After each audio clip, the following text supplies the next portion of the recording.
Homelessness is a widespread concern worldwide, and here in the borderland, there are agencies available to help people get back on their feet. KTSM 9 News production editor Jeff Isert and also photojournalist Marlene Barraza explore one man's journey through addiction and homelessness on how he found hope with one local agency. Let's take a look. You've got 1,000 different stories, but every single story is different, and you can't make generalizations. You know, you could say, well, drug and alcohol is a big issue, and it is, but frankly, that's only about 30% of the population. Most folks think it's more. I've had a lot of people fleeing a family violence situation. So, you know, here is a person that, you know, they're not an addict, they're not mentally ill. Basically, they did nothing of themselves wrong to put them in this homeless situation other than not foreseeing the future and making a bad choice as to who they're going to live with. So, yeah, and we take care of them, we find them jobs, we get them back on their feet, and they do very well. You can't pinpoint one specific reason why people become homeless.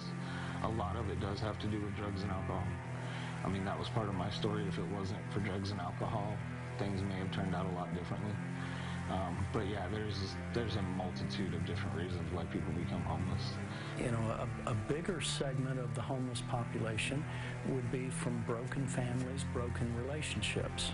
And it's kind of challenging to me when I watch government responses to homelessness, because they're just throwing money at the problem and they're wasting a lot of our tax dollars. You're not homeless when you run out of money, you're homeless when you run out of relationships.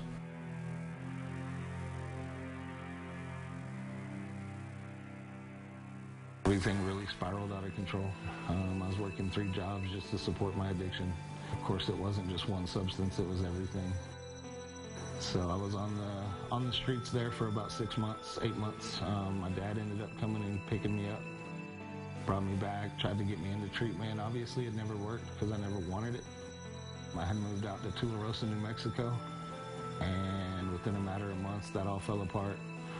I caught a bus to Ruidoso, stayed there for a few months until the money ran out, found myself homeless again, drinking and using on the streets. I tried to find help, and they sent me to a place in Santa Teresa that referred me over here to the rescue mission. We try to figure out what are the major issues in your life that have caused you to be homeless, and we fix them one at a time, or we guide the person to fixing them. We can't fix them, they have to fix themselves. Which means you have to be willing to change and you have to put some effort into it.